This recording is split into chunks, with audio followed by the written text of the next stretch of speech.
Hi, this is Bob Alefectus. ఈ title మీకు ఎట్లా అనిపించింది? క్రాస్ అండ్ ఫ్యాషన్ డిజైనింగ్, సిలువ అలాగే ఫ్యాషన్ డిజైనింగ్ అనే మాట మీకు ఎట్లా అనిపించింది? సో ఇది చాలా కాంట్రవర్సీగా అనిపిస్తుంది. గుర్తుపెట్టుకోండి, కొన్ని ఇయర్స్ బ్యాక్ ఒక అమ్మాయి నాతో ఒక ఫ్యాషన్ ఇండస్ట్రీకి వెళ్ళాలి, ఫ్యాషన్ డిజైనర్కి వెళ్ళాలి అని అన్నప్పుడు నేను చెప్పాను, ఇప్పుడు చేస్తున్న ఒక అమ్మాయికి చెప్పాను, గుర్తుపెట్టుకో, ఫ్యాషన్ ఇండస్ట్రీ చేయవలసిన పని ఏంటి అని అంటే, దేవుడు ఆదము అవని బయటికి పంపించేసేట వాళ్ళకి ఏం చేసిన బట్టలు కప్పి పంపించాడు.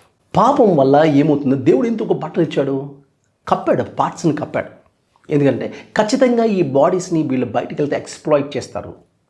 రానున్న రోజుల్లో ఇది ఎక్కడి వరకు వెళ్తుందో మనకు తెలియదు, పోర్నోగ్రఫీ వరకు వెళ్తుంది అని దేవుడు తెలుసాడు. కాబట్టి ఏమవుతుంది అని అంటే, దేవుడు ఏంటంటే వాళ్ళని కప్పి పంపించాడు. కానీ ఈరోజు విప్పుకొని తిరగడం ఫ్యాషన్ అంటున్నారు. కాబట్టి దేవుడు కప్పడం అనేది విమోచన క్రియ, విప్పుకొని తిరగడం అని ఫ్యాషన్ అని చెప్తున్న వాళ్ళకి కప్పుకొని తిరగడం అనేది ఇదిగో దేవుని యొక్క విమోచన కార్యంగా మన ప్రపంచానికి చూపించాలి. కాబట్టి ఇఫ్ యూ వాంట్, మీరు అందరూ నేను ఈ ప్రపంచంలో విమోచించడం కోసం పనిచేస్తున్నామా, అది స్టార్ట్ విత్ యువర్ ఫ్యాషన్.